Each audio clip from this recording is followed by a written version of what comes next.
making a white bean bake with cabbage. We've got some pre-cooked off Corona beans that we'll be using for the base, and we went and got some groceries here. We got some garlics. It's a cross between a sweet onion and a leek, so we'll see what that's all about. Breadcrumbs goes with this recipe here. Avoid cabbage. Got some shaved parmesan to mix into the breadcrumbs for the topping for the dish. Okay, so first things first, we want to prep up our onions and garlic. So I got about 4 cloves here, that'll be just fine, and 1 onion.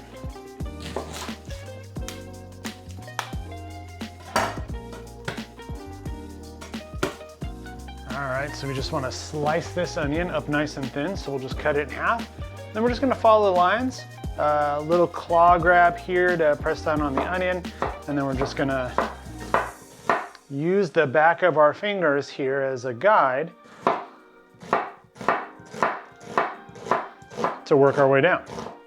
Perfect. And then we'll take our garlic, and we're just going to put these together in a little pile, and then we're just gonna rough chop. So same thing, make our little claw.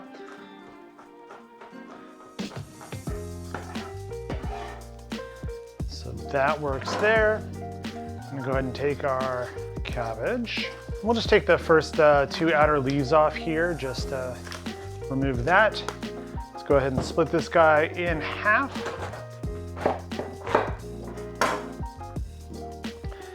Cut out the core by taking the knife and just cutting that V shape. Let me get that core out. Garlic. I'm gonna come back over to the pan here. Toss that garlic in there. I'm gonna saute this until we get just the slightest little bit of caramelization on that.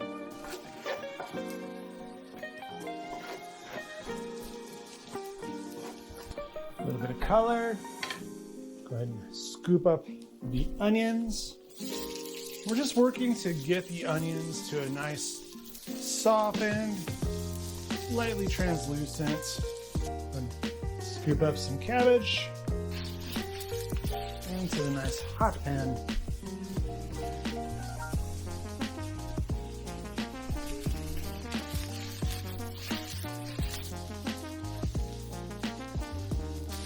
Okay, so we've got that sauteed down very nicely.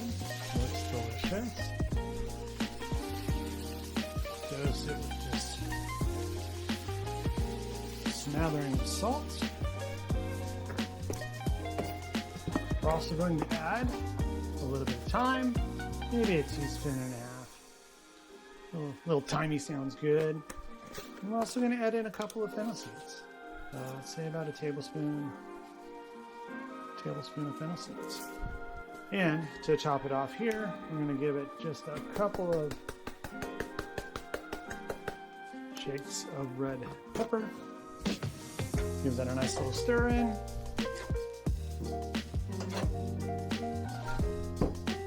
Back over to the table. Let's go ahead and take our white beans.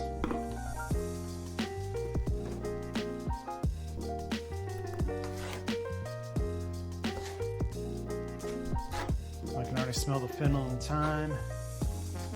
Aromatizing. Smells delicious. And go ahead and add in 2 cups of stock. Just give it a little stir.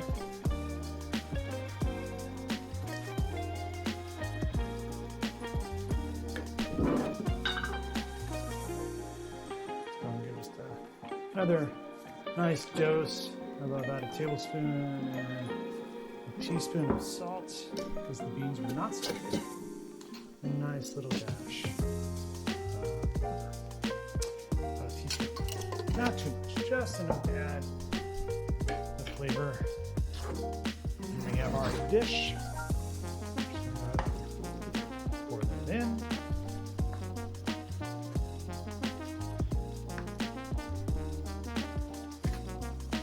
Spread it out so everything's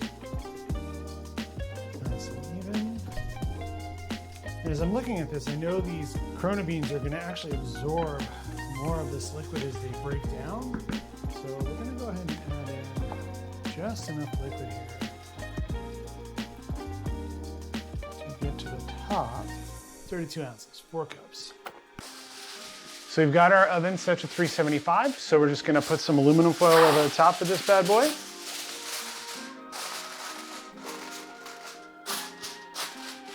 And we're gonna put it in and bake it for about 30 minutes at 375. Then we'll pull back out and we'll put the breadcrumb topping and cheese that we have yet to prepare on here, and then throw it back in uncovered to get a nice toasty, crunchy breadcrumb topping. Let's go ahead and prep up the breadcrumb topping for the cabbage and white bean bake.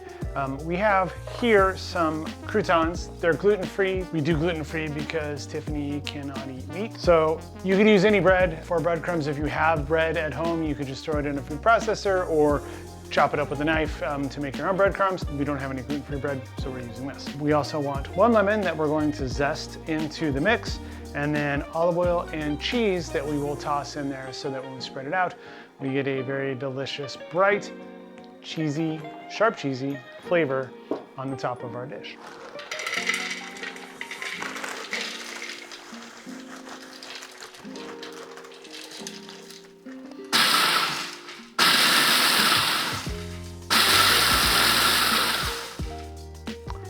Very good.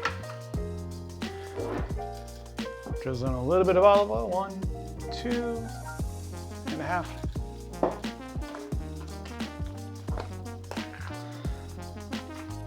Throw in some of our cheese.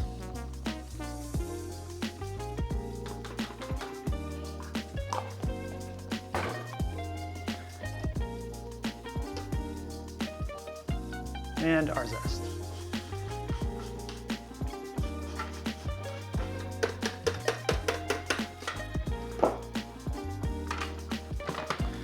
Just a pulse or two. And we're gonna call that good. All right, so just throw this in the bowl. A nice topping for the bake. It smells so good.